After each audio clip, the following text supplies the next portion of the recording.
मायाशी रमतो सारखा सारखा बाबा चेहरा तुमचा विठ्ठला सारखा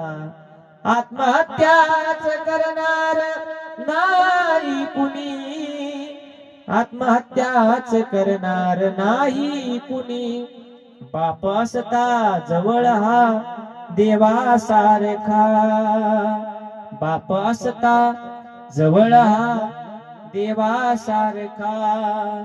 बाबा चेहरा तुमचा विठ्ठला सारखा आई चेहरा तुझा रखुमाई सारखा कधीतरी आई वडिलांना देव म्हणा मातृदेव भव पितृदेव भव आणि म्हणून हे परिवारात